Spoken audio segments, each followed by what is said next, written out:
Hello again, Gators. I'm Sean Kelley, the voice of the Gators, and welcome to the Gator Tales podcast with Sean Kelley. This is episode number 57. It is late January, yet we will turn our attention on this episode to Gators football.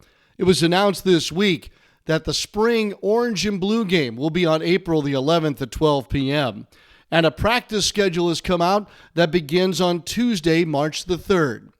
John Sumrall's first coaching staff is now in place, and the roster is being finalized. The man that Sumrall has hired to run the Florida offense in 2026 is Buster Faulkner. Faulkner comes to Gainesville from Atlanta, where he spent the last several years as the offensive coordinator at Georgia Tech. It's one of many stops along Faulkner's career that saw him as a champion at Georgia and a coordinator, too, at places like Southern Miss. All these along the way since his days of playing quarterback at Valdosta State. The Georgia native was also a state champion as a high schooler under center. And now Faulkner takes over a Florida Gators offense that'll see returning stars like Jaden Ball, Vernell Brown III, and Dallas Wilson. There'll be a host of newcomers that'll help to fill in a lot of the questions coming on the offensive line, and then a quarterback battle in the making here between Georgia Tech transfer Aaron Philo and returning young Gator Tramel Jones. So how does it start? What happens this spring? And how does the Gators offense look when we turn toward fall camp in August? These topics and more to be discussed in the very first one-on-one interview with Faulkner right here on the Gator Tales podcast with Sean Kelley. The Gator Tales podcast with Sean Kelley is presented by UF Health. UF Health has locations throughout Florida, including Gainesville, Jacksonville, St. Augustine, Leesburg, and the Villages, and we're growing. Compassionate care and world-class outcomes. That's our game plan. Visit ufhealth.org to learn more. And now, the podcast designed specifically for the congregation. Gators offensive coordinator Buster Faulkner is our guest. Does that sound normal when you hear your name with that title right now? I'm definitely getting used to it, and I like the way it sounds. So I'm excited to be here. Couldn't be more fired up about the opportunity. Fired up to work with Coach Sumrall and get this thing rolling in the right direction. How fast did it all come together for you to be a part of his staff? We had actually talked for, probably honestly close to a month. When obviously it looked like he had, some opportunities, and he and I've had a relationship now for probably the last 5 or 6 years, and got a lot of same mutual friends in the profession. We kind of came up in the Sun Belt playing against each other. So it wasn't that we didn't know each other's, it's just we had never worked together. I think we got a lot in common.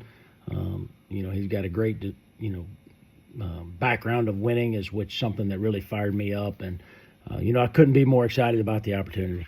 Let's go a little deeper on that. Why did you choose to go with him, and why do you think he chose you? Well, you'd have to ask him why he chose me. But, for me, I wasn't going to just leave, where I was at to go anywhere. I was very fortunate to work alongside Brent Key for the last 3 years, and very grateful for that opportunity.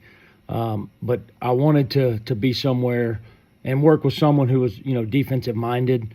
That was an attraction for me. Like I said, he's a proven winner. What he did at Troy in a short amount of time, and then going over to Tulane and continuing the winning is something that I'm attracted to. I want to be a part of a winning program. I want to have a chance to play for national championships. That's what you coach for. And I think Florida's a place that has done it and is thirsty to do it again. And that's why I wanted to be here. We'll get to your last stop in just a moment. Let's get our fans up to speed on where's home. Obviously you're a Georgia guy, won a high school state championship. There's a background there playing not too far north of the border from where we are. Give them a sense, if you don't mind, where that foundation comes from. Yeah, from Lilburn, Georgia. Met my wife when I was 10 years old at a high school football game. We've been together ever since. So that's a story within itself. Played at Valdosta State.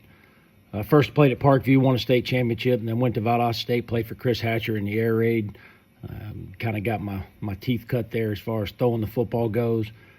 Was a GA at Georgia and kind of came back to Valdosta and was a coordinator there. And then, bounced around several different, Sun Belt jobs, and then had a chance to go back to the University of Georgia. Was there for a few years, part of the, 2 national championships. And then, went to Georgia Tech and, helped get that thing turned around. So, yeah, Georgia's home.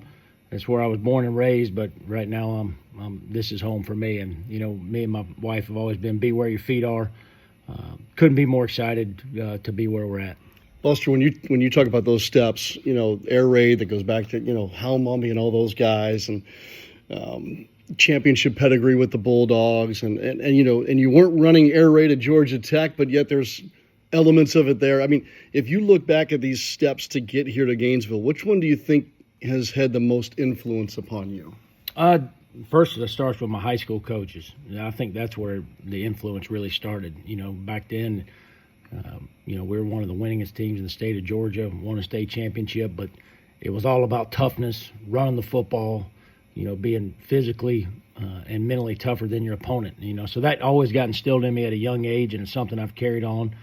And then all the stops have had some type of influence on me. But, obviously the one in Athens, and having a chance to be around, Kirby Smart and how he runs his program, a national championship type program was very crucial, I believe, for my career. Mm-hmm. And then had a chance to work alongside Todd Monken, who I think's probably the brightest mind in all of college. I mean, all of football. I mean, the ability to adjust, adapt to your personnel, something that I took from him, I think is why he's been so successful. So, all of them been really good, and then having a chance to go to Georgia Tech and, taking over a program that, had struggled offensively before we got there and really going about, getting that thing turned around. So I'm able to take a little bit from everywhere going into this experience, and, I really, truth be told, I can't wait to get it started. You just struck a chord with me when you were talking about Coach Monken, and that's that ability to adapt or to build around what you have. I called Georgia Tech's bowl game this year on ESPN radio, and I was trying to think of things like, as I'm watching, I'm like, okay, the guy that built this offense is coming to Florida. What can I glean from this? And just, again, the small sample size. And all I kept thinking about was everything runs around this kid named Haynes King now for the last 2 years. Is that what you're talking about? Did you build that offense at Georgia Tech because you had Haynes King? Yeah, absolutely. I believe the game's play through the eyes of the quarterback. You got to play to his strengths. Yeah, so we spent the last 3 years of building up to to what it was this year and play through his strengths. We played through Haynes' strengths, really on a down out basis this past season, and we'll do that with whoever the quarterback is here. It's something you have to do. It's the most important position in sports, and I also believe in putting those guys in position to be very successful. Helping out the offensive line is a big part of it as well, like making sure you're playing to their strengths. And then obviously you got to find great skill and get those guys the ball in space in a variety of different ways. I was just going to say, there's not just Haynes Kings running around the place, but fewest sacks allowed in Division I. Is that right at Georgia Tech? I mean, you found a way to keep him upright and to operate a little bit. How did you do that for a guy that was going to be, I guess, dual threat, for lack of a better label? It starts up front, right? You've got to be able to keep the quarterback upright. That's something we'll take a great deal of pride in. It's also within play calls and how you go about orchestrating a game plan, not putting them in bad situations. But we've done it really over the last 3 years and been a part of that most of my career is keeping the quarterback, not getting sacked, right? Doesn't mean he won't get hit. Obviously, he ran it 190 times last year, which is a lot. But it's regardless of who the quarterback is, that's something we got to do. So, Coach, you're going to get this question a lot. Buster, what's your style? What's this offense going to look like? Do you even know yet because of the things that we just kind of discussed? Well, you always look at the roster when you take over. And one thing, being at the University of Florida is there's not going to be lack of speed, right? So we're always going to be able to get, guys that can run, catch, make plays after the catch. We have great running backs. They've always had them here, and we got to continue to get them here. So I got a pretty good idea of what I want it to look like. Right, we're gonna throw a lot at them, okay, and see how they pick up on it, and then that'll kind of mold who we're gonna be over the next 12 months. Right now in college football, every year is a different year, and you really got your team, for 12 months. Now that there is no second transfer portal window, so that's exciting. We don't have to worry about that. We've got most of the guys here, and we're going to have them for 12 months, and we're going to build a lot of chemistry with those kids, and we're going to attack the day every day. Things that we're going to be is we're going to be tough. We're going to be physical. We want to play fast when the ball is snapped and play with a lot of confidence. It's funny, sometimes I giggle a little bit. Florida fans are notorious for saying, we want this high-scoring offense. Take us back to the days of Coach Spurrier and whatnot. Well, I don't know about you and your experience with college football. I think every fan base wants to score a lot of points. So what do you say to them as far as how you would go about lighting up a scoreboard per se? Well, we got one thing in common. I want to score every time, too. So, yeah, that's what everybody wants is to score. I think the biggest thing, for us is being efficient, right? And each game could look a little bit different, right? You got to play complementary football to win, right? That's at all levels. That still is the case. That doesn't mean you can't score 40 points and win, and that doesn't mean that 24 might be enough one week. Mm-hmm. But I think the biggest thing you got to bring is you got to bring consistency, right? I don't want to look up at the end of the season and we averaged 35 points, but we did it and we scored 70 points in 3 games and we scored 0 points in 3 more games, right? And it just averaged out. I like to score, 30 to 35 points every single game, and that's kind of the goal. The quarterback position, Coach, what will this spring be like for you in learning Tramell Jones? You already know Aaron Philo, so can you help us understand what you've got and how you'll go about that process this spring? Well, we got to, there's several quarterbacks in the room. They'll all get a shot at it, right? Just because I've got an idea what Aaron is, but I also got a pretty good idea what Tramell can do, and really excited about, working with all the guys.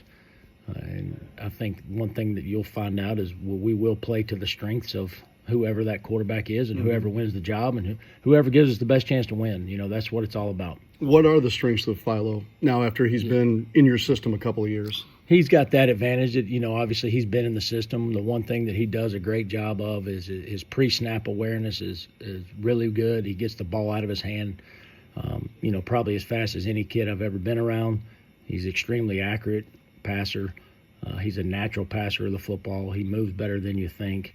And, like I said, he's been in the offense for a couple years, right? But that doesn't mean anything. Tramell's got opportunity in front of him. Had a chance to watch a lot of high school film. I remember him when he was in high school. I actually recruited him when he was a young kid, and I was at Georgia and had a chance to work him out and thought he had an extreme arm talent, which he's shown to have that.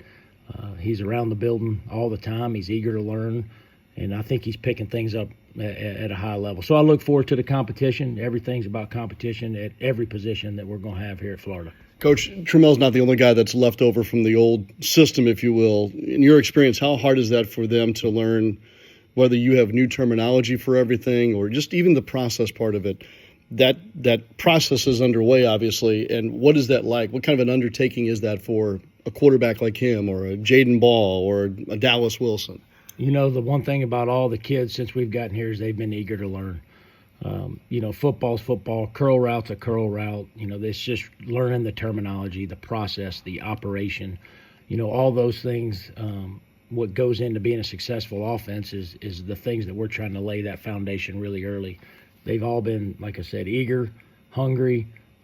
That's what's exciting about this opportunity is the kids. And right now, I couldn't be more pleased with the way they've responded to the way we're going to go about doing things. Buster Faulkner here as our guest on the Gator Tales podcast. Buster, if we're going on the premise here that you're going to run an offense based on the strengths of the personnel that you have, how much does this have to evolve? Like, obviously here today in January, it'd be hard for you to say what all those strengths are right now. Like, don't you have to figure those out, for lack of a better question, or from a dumb guy like me? Yeah, you definitely got to figure them out. But like I said, one thing I think we've got is we've got some speed on the perimeter. We were able to add some speed with the additions of some guys in the transfer portal, which is exciting. And then obviously, you've had a 1,200-yard back in Jaden Baugh, so he's obviously going to touch the football. And then you've got several other guys, Duke Clark, who's been a pleasant surprise this off season. We were able to add Evan Pryor, and so we've got some depth in the running back position. So that's the biggest thing, is finding the strengths of these kids and being able to utilize it to score points. How many question marks are on the offensive line heading into the spring? Well, every job's open, right? I know there's some guys that played here last year that played a little bit. You had guys that played at other places a little bit. The one thing that we've added is we've added depth. I feel very confident where our numbers are up front, and now it's just finding the best 5 guys that are going to give us a chance to win. I could see us playing, up to an 8, maybe 9, even a 10-man rotation early on to find out who it's going to be as the season goes on. But one thing I am excited about is we've got a lot of bodies, we've got a lot of capable bodies, and now we're going to get to go compete. I don't want to wrap up our first conversation without asking you about the staff that you have around you here now at Florida. Can you describe for me the strengths of that group, and what you like about each of these individuals that you've now culled together here in Gainesville? Yeah, first I think Coach Sumrall put together a tremendous staff. Was able to bring some key guys with him that came from Tulane, Joe Craddock and Evan McKissick. Joe will be with the quarterbacks. Got a great pedigree of coaching quarterbacks, so I'm excited about that. Evan will be with our tight ends. Obviously, Phil, he's kind of a legend here, and didn't know him at all. And to me, which was the most important hire, called around, talked to, I can't tell you how many people I talked to, and I really couldn't find anything negative about him. So that was exciting, and just having a chance to work with him, the way he goes about his business, the way he recruits has been phenomenal. And really what he's done over the last several years with developing offensive linemen is really up there with anybody. So I think that's really good. Marcus Davis comes over from Auburn. Again, same thing. Did a bunch of research on him, had a chance to bring him in, be around him. He's eager, he's young. He's going to relate really good to the players, and I think that's a big bonus for us. And then, I was able to hire Trent McKnight over came from Georgia Tech, who coached our wideouts, has been an offensive coordinator, who knows me probably better than anybody, and really and truly kind of offsets my personality, which is probably very important throughout this process. So, what do you mean by offset, Coach? He's a lot more calm than I am. So he's good. He keeps me in my place when I need to be put in my place. And then, Chris Foster is another guy that I've had a relationship with for years, and I've tried to hire him multiple times. Coach Sumrall knew him, and we felt like he was the perfect guy for the job getting down here. So number one, they're all great people, and that's where it starts is the people in the building.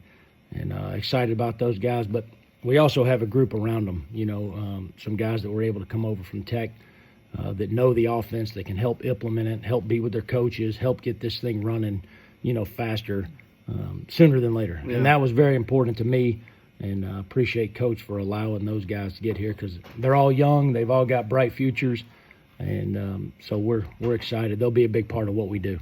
Buster, maybe you're superhuman and there's no anxiety involved in building this program, but if there are anxieties, what are they, and how do you deal with them? How have you learned to deal with that early on in the process? The best thing about this opportunity is I feel like I've did this same thing 3 years ago.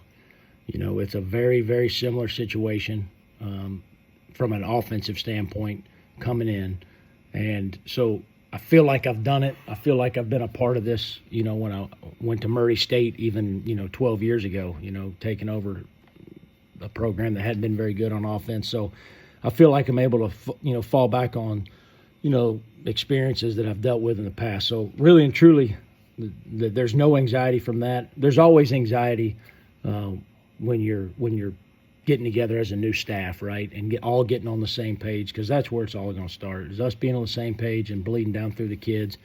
But I will say this, out of all the stops and the transitions that I've had, these kids are as eager as of kids as I've ever been around, and that's easy to sleep at night. Like, they're hungry, right, and that fires me up, and we're going to coach them hard, and they know we're going to coach them hard.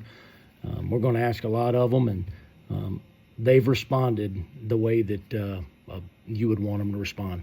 I did not prompt you on that, and I'm very pleased to hear that. Oh, by the way, you're a husband and a father, too. More about your family, Coach. What should we know about that support system you have at home? I actually just moved my son in 3 weeks ago. He signed to play quarterback at Georgia Southern for Clay Helton, so we're dealing with that. Me being gone, so my wife's got both the men out of the house, me and my son, and then I've got 2 girls, Hadley and Hazy. They are 15 and 14, and my wife Tia, like I said, we've been together since we were 10 years old. So best support system you could have. They love it, and they're already Gator through and through. They take the shirt off and move on to the next shirt pretty quick, and like I said, they're in great support. We're a football family, and we're a very, very close family. 10 years old, and now you're in Gainesville together. Probably wasn't a conversation there in middle school, was it, Coach? No, that wasn't the conversation, but she knew what she signed up for, and she's like I said, my biggest supporter and always been there for me. Buster, last thing is this. When you do get a chance to be away, do your thing, what is it for you?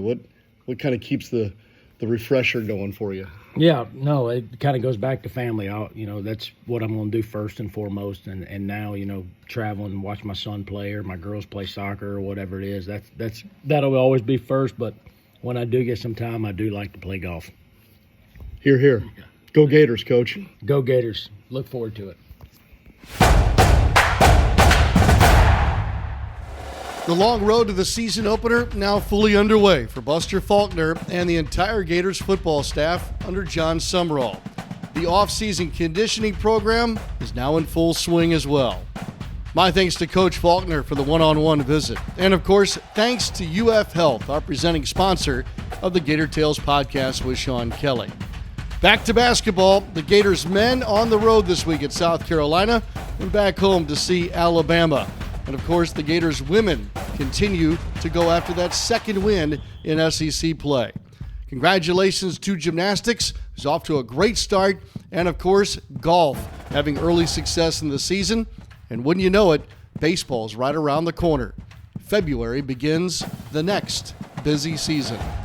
For all of us here at the UAA, I'm Sean Kelley. Thanks for joining us. So long for just a while, and as always, go Gators.